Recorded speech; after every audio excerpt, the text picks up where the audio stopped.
आम्ही एवढे माणसं मुंबईला 20 तारखेला निघणार. आमचं घर सरकारने सांभाळा. 80-85 वर्षाची आमची आई.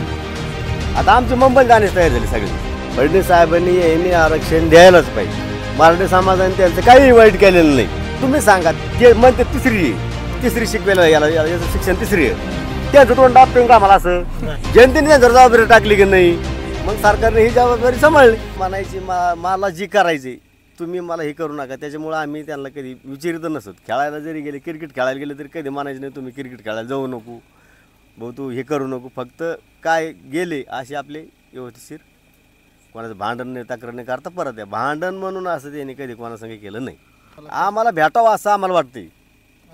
आरक्षण मिळालंच पाहिजे ना. आम्ही आरक्षण मागतात म्हणून आम्ही काही हापशप्त करीत नाहीत की तुम्ही हे करू नका ते करू नका. आरक्षण म्हणलं की आम्ही सुद्धा त्याच्यात सामील आहे. आरक्षणाकरता ही आमची आई 80-85 वर्षाची आमची आई. आता आमची मुंबईला जाण्यास तयार झाली सगळी.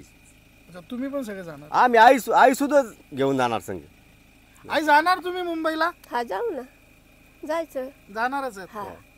बर, आता मनोज दादा जर का म्हटलं की नाही आपल्याला तुम्ही नाही यायचं, तुमची तब्येत खराब आहे, तुमचं वय जास्त आहे, तर तुम्ही ऐकणार का त्यांचं? नाही, मी येणारच तुमच्या संग असं म्हणणार त्यांना. जाणारच त्यांच्यासोबत.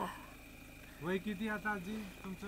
आता पहिलं नव्हतं ना मानलेलं. नाही अंदाजे किती? एक अंदाज 80 वर्ष. 80 वर्ष असते. बरं, काय वाटतं बरं तुम्हाला? आता रोज 1 मिनिट सुद्धा जात नाही, ते टीव्हीवर दिसत नाहीत. हा, आनंद होतो? आनंद, लई आनंद. असं मजा वाटती की द्यावा लवकर आरक्षण म्हणून. आणि आमचं एक असं मत आहे पुन्हा की बुवा समजा आपण शेतकरी आहेत. आता शेतकरी शेतात कामाला गेलो, मग आता मोठा ढग येतो. मोठा ढग आला की लोक काय म्हणतात लय पाऊस यायला लागला, लय पाऊस यायच्या मागे चला गावात. घरी गेले आणि घरात जाऊन बसले, आला भुसभुस पाऊस. असं मराठी समाजाने होऊ नये. हा, म्हणजे एका अर्थाने तुम्ही मराठा समाजाने पुन्हा एकदा त्याच एकवट करून एकजूट करून लढायचं. लढायचं आणि आरक्षण सरकारकडून मागून घ्यायचं. ही आमची ठाम भूमिका आहे. जेवण नव्हतं ना, जेवण केलेलं नव्हतं. जेवण नाही, तोंडच नव्हतं उघडीत. पाटील साहेब का असं झाकून घ्यायचे. आपण म्हणलं का नाही उरसक जेवा, नारळाचं पाणी घ्या, गप्पस. इतकं त्याने कडक केलं उपोषण. एक दिवस जरी उपवास असला तर आपल्याला हा, दम नाही निघत. आणि त्यांना बघितलं का मग आम्हाला रडू यायचं आणि अजून रडू येतं. आमचं फक्त मत आहे की शिंदे साहेबाला आम्हाला त्यांनी एवढं तरसू देऊ नये. आरक्षण त्यांनी शिंदे साहेबांनी, फडणवीस साहेबांनी यांनी आरक्षण द्यायलाच पाहिजे. मराठी समाजाने त्यांचं काही वाईट केलेलं नाही. काय म्हणजे असं आहे की आमच्या वडिलांना सुद्धा वाटायचं की मी शेती करीत होतो आणि 3 जण शाळेत जात होते. वडिलांना असं वाटत होतं की 3 शिकतात आणि ह्यो शेती काम करतो, म्हणजे ह्यो माझ्यावर उद्याच्याला त्यांच्यावर असू नाही तर माझ्यावर असू हे रागवून.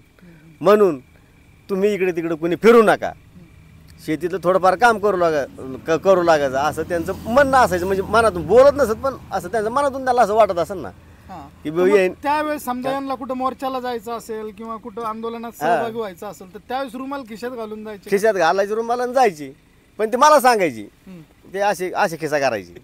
हा, जायची. मग मी नसं म्हणत की भाऊ तुम्ही कामून जातात काय, एखाद्या वेळेस असं हे केलं की जायची आणि मग व्हा तुम्ही सहभागी. हा, पण आज त्या गोष्टीचा निश्चितच आनंद वाटतो. आनंद म्हणजे आम्हाला त्याचं काही वाटत नाही. एकदम भरपूर आनंद वाटतो आम्हाला की बा आमच्या घरात आमचं याच्यात काही नसताना एवढं मोठं आम्ही जी लोक केलंय झालंय. समजा आम्ही नाही केलंय, सगळ्या जनतेने केलं.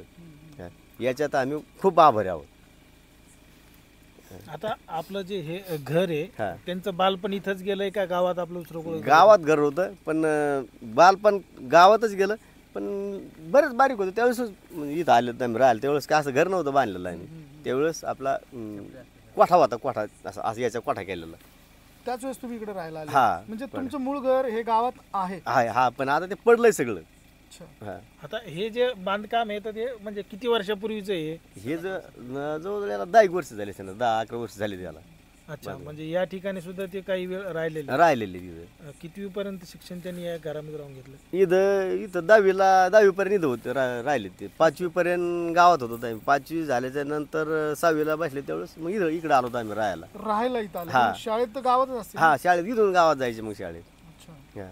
आणि 12वी त्यांची याला झालेली आहे. आता हे बरेचसे लोक आक्षेप घेतात की यांचं किती शिक्षण आहे, 2री आहे, 3री आहे, 4थी आहे असं म्हणतात. आता तुम्ही फॅमिली मेंबर आहेत, भाऊ आहेत तुम्ही, हा. त्यांचं शिक्षण किती झालं? बरं तुम्ही सांगा, जे म्हणते 3री आहे, 3री शिकवेला याचं शिक्षण 3री आहे, त्यांचं तोंड दाबतं का आम्हाला असं? हा, तोंड त्याचं दाबून धरता काय की तुम्ही असं का बोलता म्हणून? शिक्षण 12वी त्यांनी केलेली, आता आम्ही आमच्या हाताने केली त्यांनी केली. हा, ते होते का शिकायला त्यांना? शिक्षण शिकायला शाळेत घालायला आम्हीच होतोच ना, पैसे द्यायला शाळेत घालायला आम्हीच होतो. ते होते का? एक वडील बंधू म्हणून तुमचं कर्तव्य तुम्ही ते केलं. हा, आणि त्याची जाणीव तुम्हालाच असणार आहे. बाकी त्याला काय, ते 3री शिकला कोणी म्हणतं काही, ते म्हणतात ना तसं, तुम्ही म्हणतात तसं. म्हणतात पण तसं. आरक्षण तर घेऊच. आरक्षण तर घेणारच आहेत ना. आरक्षणाला तर आम्ही सगळे ठाम आहेत. मनोज दादा नेहमी म्हणते ना की या सरकारला माझं शिक्षण काढायला 3 दिवस गेले. हा. 3 दिवस की किती शिकेल म्हणून ते शिक्षण काढण्यासाठी 3 दिवस गेले. आता आमचं फक्त म्हणणं एकच आहे, माझ्या घरात 2 मुलं, एक सुनबाई, मंडळी आणि आई. आम्ही एवढे माणसं मुंबईला येणार. 20 तारखेला निघणार. आमचं घर सरकारने सांभाळावं. मग आता जनावर वगैरे सगळं जनावर आहे, ते बैल आहेत, पाणी उलटीली समजा ही जनावरांना पाणी पाजणं हे सरकारने हे जबाबदारी सरकारने सांभाळली. या सगळ्यांची. हा, रोज आम्ही सरकारच्या वतीनं एक कुणी इकडे यावं, आमच्या गुराढोरांना पाणी पाजून पाणी पाजून शेतीचं पण बघू आता. शेतीचं बागण्यात येणे थोडंफार. आम्ही ते बळच जरी म्हणले तुम्ही इथं थांबा, तरी थांबत आम्ही थांबू शकत नाही. आम्ही कसं थांबणार? आमचा भाऊच तिकडे. पहिलं 17 दिवस उपोषण याने घेतलं, वाढून द्या पुन्हा 9 दिवस करायला लावलं. का करायला लावलं याने? आमचं नाही का आरक्षण? आमचा हक्क नाही का काही? आम्हाला आरक्षण, मराठा समाज म्हणजे आरक्षण नाहीच का यांना काही? म्हणजे यांना त्याचं काही गादापात, यांना मतदान घ्यायला जमतं ना, आरक्षण नाही.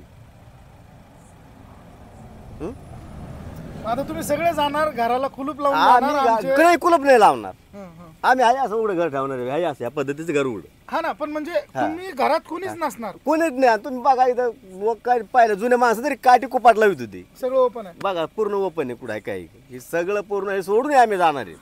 पाटील जरी आम्हाला म्हणले तुम्ही येऊ नका, तरी आम्ही पाटलाच्या मागे जाणार. सरकारने सांभाळा. हे सरकारने सांभाळा. जरा दाखवा आपल्या कॅमेऱ्यामध्ये इकडे. आम्ही असं म्हणजे निर्णय ठरलेला आहे की आम्ही उपोषणला पाटला बरोबर तिकडे जाणार. करायलाच पाहिजे त्यांनी करायला पाहिजे ना, ते कर्तव्य आहे त्यांचं. सरकार कशाला आहे? सगळ्याचे गुराढोराची नाही सरकार कशाला आहे? हा खूप महत्वाचा प्रश्न आहे. सरकार कुणी बनलंय? जनतेने बनलं का नाही? मग त्यांनी सरकारने हे जबाबदारी घ्यायलाच पाहिजे. जनतेने जर जबाबदारी टाकली की नाही, मग सरकारने ही जबाबदारी सांभाळली.